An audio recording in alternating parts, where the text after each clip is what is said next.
Last video में हमने discuss करा था कि फिजिक्स को इजीली कैसे पढ़ा जाए। अब हम डिस्कस करने वाले हैं उसी का एक second part, that is revision. Revision कैसे करें? बहुत सारे स्टूडेंट कंफ्यूज होते हैं कि रिवीजन को एक्चुअल में करें कैसे।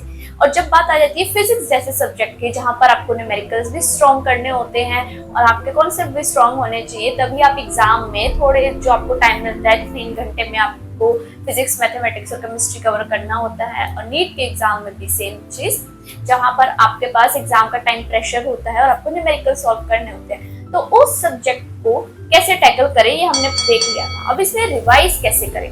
मैथमेटिक्स में हम जानते हैं जितनी हम प्रैक्टिस करेंगे, जितना हम नोटबुक में क्वेश्चन सॉल्व करेंगे, उतनी हमारी कमांड अच्छी होती रहेगी। बायो में हम जानते हैं कि हमें अच्छे से पढ़ना है, तो हम उस सब में नहीं जा रहे हैं। फिजिक्स को कैसे टैकल करना है आपको? तो फिजिक्स को रिवाइज करने के लिए सबसे पहले जो भी लेक्चर आपने एक पर्टिकुलर डेट में करा है, आज मान लेते हैं आपने न्यूटन्स लॉ ऑफ मोशन का लेक्चर अटेंड करा है, अब उसको रिवाइज करने के लिए आपको घर जाके न्यूटन्स लॉ ऑफ मोशन को एक बार अपने नोट्स को अच्छे से पढ़ना है। अपने नोट्स को आपको अच्छे से बनाना है, तभी आप घर जाके उसको अच्छे से रिवाइज कर पाओगे।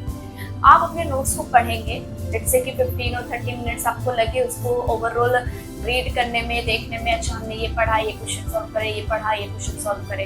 अब उसके बाद आपको क्या करना है, एक ब्लैंक पेपर लेना है। उस ब्लैंक पेपर पे आपको टॉपिक लिखना है बीचों बीच न्यूटन्स लॉ ऑफ मोशन, और फिर उसके बारे में आप जितना भी जानते हैं अपनी नोटबुक को साइड में रख दीजिए। आप और ब्लैंक पेपर है और एक पेन है, और जो भी आपने उस न्यूटन्स लॉ ऑफ मोशन के बारे में पढ़ा है उसको अच्छे से उस पेपर पे लिख दीजिए जितना आपको पता है। हो सकता है आपको दूसरे पेपर की जरूरत हो, आप दूसरे पेपर में।